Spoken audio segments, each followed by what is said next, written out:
As Home Secretary, I feel that we're really delivering on all the promises we set out in our election manifesto.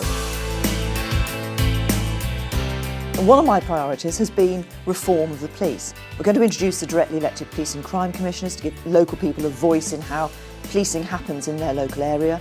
We've introduced the crime maps, so people can now actually go online, can see what's happening in terms of crime in their area. They can see who their local police are, they know when their neighbourhood beat meetings are, and they can hold the police to account on what's happening in their local area. One of the big things that the police say to me is about how fed up they are with the bureaucracy, how they have to spend so much time sitting in the station, filling in forms, rather than be doing the job they want to be doing, which is actually out there on the streets. For example, we've stopped the stop and account form. We've reduced the amount of information the police have to have on the stop and search form, so the police have got more time to fight crime. Under the last government, we saw antisocial behaviour was not dealt with as well as it should have been. They created this alphabet soup of orders that the police and local authorities could use, ASBOs and ISBOs and CRASBOs. What we're doing is actually reducing that to just a very small number of orders that can be used. We want them to be less bureaucratic, to be able to be put in place more quickly, so that we see really quick, effective action being taken.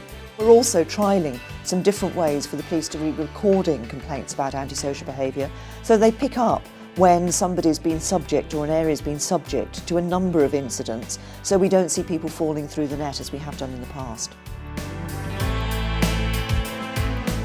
Sadly, we see too many young people still out on the streets late at night, particularly at weekends, binge drinking and all too often getting into trouble. So introducing the minimum cost is actually a beginning of a process of changing that culture.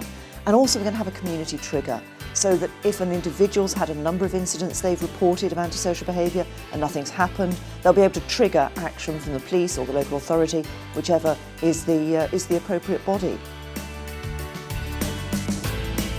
We've introduced the annual cap on non-EU economic migration. We're also already looking at what we can do for student visas to get rid of the abuse that takes place. We're also going to make some changes in relation to settlement and to family visas as well.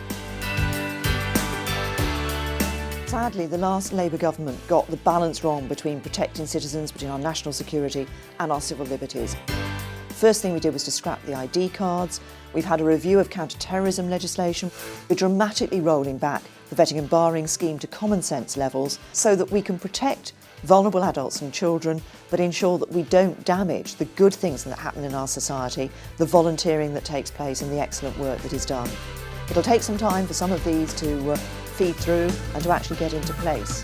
But we're out there, we're delivering what we promised we would.